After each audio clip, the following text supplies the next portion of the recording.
Dear friends, Hariom. आज के सत्संग में हम पिछले सेशंस की तरह उल्लाडू नरपाडू 40 वर्सेस ऑन रियलिटी की चर्चा करेंगे। हमने पिछले कई सेशंस में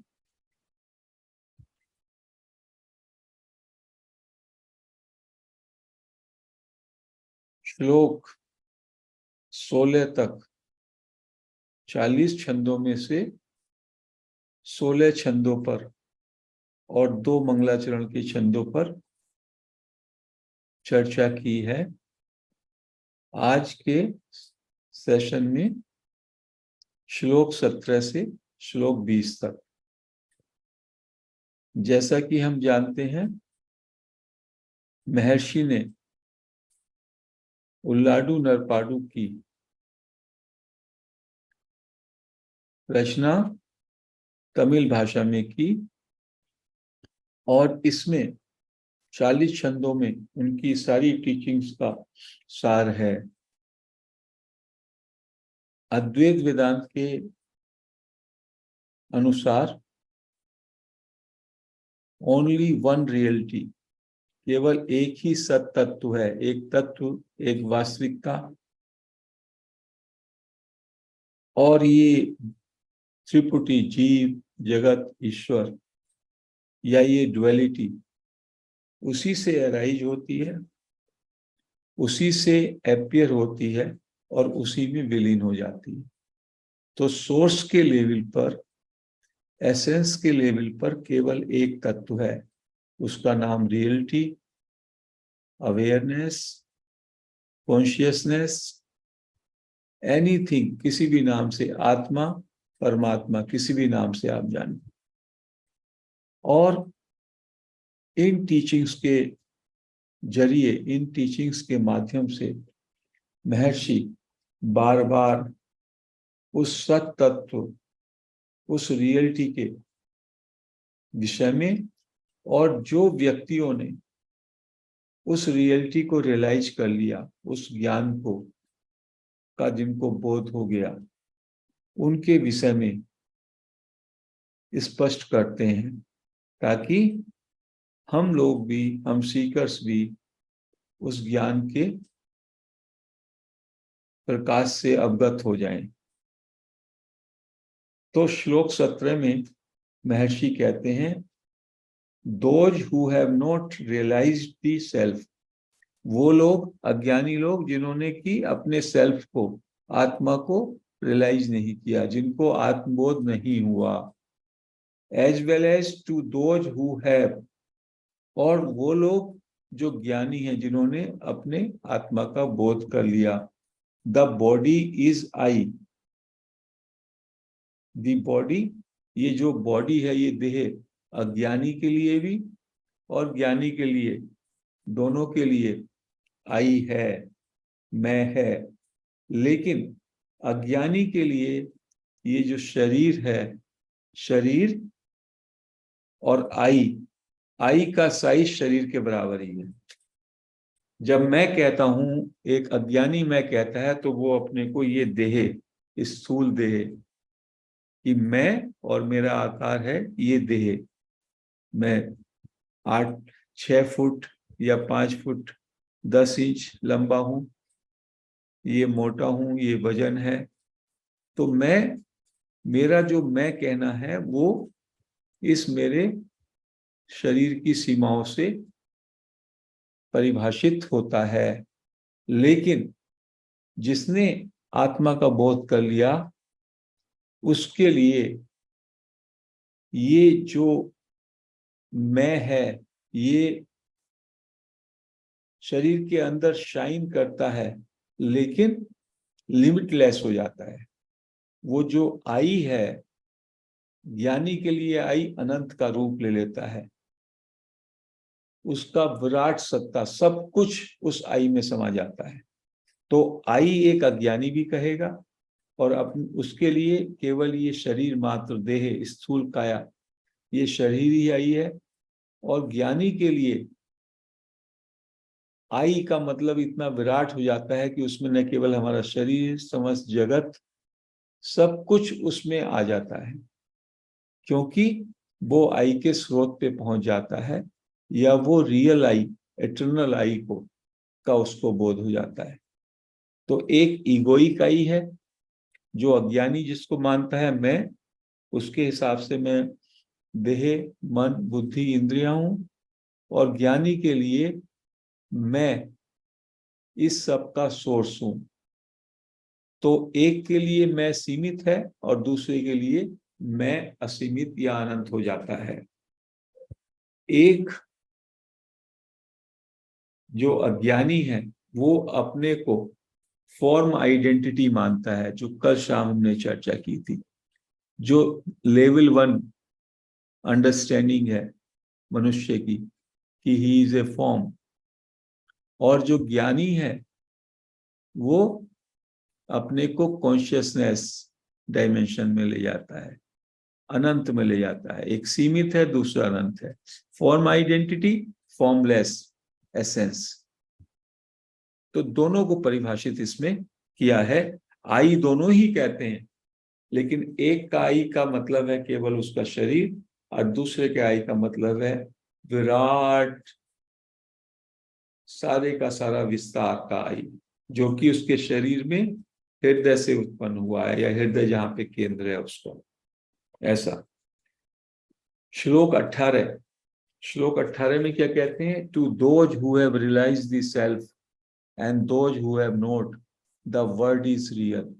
कहते हैं दोनों के लिए, जिन्होंने तत्व को जान लिया, जिनको आत्मा का बोध हो गया, और जिनको बोध नहीं हुआ, ज्ञानी और अज्ञानी दोनों के लिए वर्ड इज रियल, ये जगत वास्तविक है। To the latter its reality is confined to the spatial measurement of the world. कहते हैं जो अज्ञानी है उसके लिए ये जगत जब देखता है तो जगत का मतलब है जितना भी स्पेस है जो उसको दिखाई दे रहा है, प्रतीत हो रहा है, उतना ही वो इस जगत को मानता है। जगत का मतलब है जहां जहां स्पेस, जहां जहां जगत का क्षेत्र विस्तार में है, उसको अज्ञानी जगत मानता है। जबकि ज्ञानी के लिए ये जगत फॉर्मलेस हो जाता है, निराकार हो जाता है, और वो शाइन करता है इस जगत के अधिष्ठान के रूप में। ज्ञानी के लिए जो अपीयरेंस है, अपरेंट वर्ड है, वो रियल है अज्ञानी के लिए, और ज्ञानी के लिए इसका सोर्स, इसका एसेंस, इसका अधिष्ठान, जो कि स्वयं में चेतना है। तो जगत, एक व्यक्ति स्क्रीन पर चलती हुई मूवी को देखता है अज्ञानी, और एक व्यक्ति मूवी के पीछे जो स्क्रीन है उसकी फोकस उस पर रहती है, उसकी फोकस सबस्ट्रेटम, आधार या प्रकाश पर रहती है। नेक्स्ट, डिस्प्यूटेशंस, ये श्लोक number 19। Disputations as to which prevails over the other, fate or free will, are for those who have no knowledge of self. Maharshi कहते हैं बहुत ज्यादा इस बात पे हम डिबेट करते हैं, सीकर्स में, जिज्ञासु लोगों में इस बात पर बहुत बार बार डिबेट होती है, हमारी फ्री विल है, स्वतंत्र इच्छा है, या हम नियति के पार्ट हैं। लेकिन ये सारे की सारी डिबेट, ये सारे का सारा वाद या विवाद कि भाग्य या स्वतंत्र इच्छा, ये सारे का सारा केवल उन लोगों को मैटर करता है, उन लोगों के लिए इसका महत्व है जो कि सेल्फ को नहीं जानते, जिनको आत्मबोध नहीं हुआ। क्योंकि सेल्फ ही तो, आत्मा ही तो, सोर्स ही तो दोनों का ग्राउंड है, दोनों का अधिष्ठान जो है वो सेल्फ है। Those who have realized this ground are free from both। जिन्होंने सेल्फ को जान लिया, जिन्होंने आत्मा का बोध हो गया, वो इस विवाद से मुक्त हो जाते हैं। कैसे? महर्षि क्या कहेंगे? Who is having this doubt whether I have a free will or whether I am governed by fate? And then Maharshi will say, who am I? And then I will merge into the source. तो question किसको है? Question egoic आई के लिए। ये जो प्रश्न है, ये प्रश्न कि क्या फेट है या स्वतंत्र इच्छा है, ये प्रश्न जो है केवल मैं अहंकार के लिए रेलिवेंट है। और जिसका मैं ही मर गया, जो ज्ञानी हो गया, जिसको आत्मबोध हो गया, उसके लिए क्वेश्चन ही नहीं बचता। तो ये क्वेश्चन उसके लिए निर्मूल हो जाता है। वास्तव में जितने भी वाद विवाद हैं, जितने भी दार्शनिक क्वेश्चंस हैं, वो आत्मबोध होने के बाद उनकी कोई महत्ता नहीं रहती, उनकी कोई उपयोगिता नहीं रहती। वो सारे के सारे क्वेश्चन एक तरीके से गार्बेज हो जाते हैं, एक तरह से मीनिंगलेस या पॉइंटलेस हो जाते हैं उस व्यक्ति के लिए जिसने सेल्फ को रियलाइज कर लिया, जिसको आत्मा का बोध हो गया। नेक्स्ट श्लोक 20।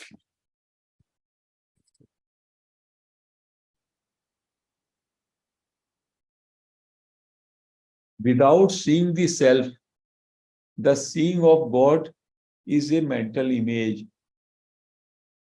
कहते हैं कि जो व्यक्ति, जिसको सीकर को सेल्फ का बोध नहीं हुआ, आत्मा का तो बोध नहीं हुआ, तो वो ईश्वर को कैसे देखता है?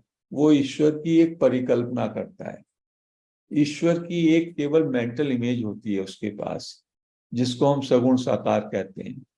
मैं राम का भक्त हूं, मैं अपने को अभी भी एक देह मानता हूं, तो मैं देह के रूप में, मनुष्य देह की तरह ही राम की एक पिक्चर अपने मन में बसा लूंगा और उसी पर मेरा कंटेम्पलेशन, मनन रहेगा, द्वैत। लेकिन जिसने सेल्फ का बोध कर लिया, जिस ज्ञानी ने आत्मा का बोध कर लिया, seeing the self is seeing the God, जैसे उसको, वो सेल्फ को देखता है तो वो ईश्वर को देखता है। Completely losing the ego and seeing the self is finding God. कहते हैं कि वास्तव में ईश्वर को पाने का मतलब है जब आपने सेल्फ को रियलाइज कर लिया और आपका ईगो खत्म हो गया, आपका अहंकार जब विलीन हो जाता है और आपका रियलाइजेशन हो जाता है आत्मा का बोध, तब आपको सच्चे ईश्वर के दर्शन होते हैं, निराकार निर्गुण के। अन्यथा आपके मन में केवल ईश्वर की एक इमेज होती है। क्यों कहते हैं वो self is not other than God?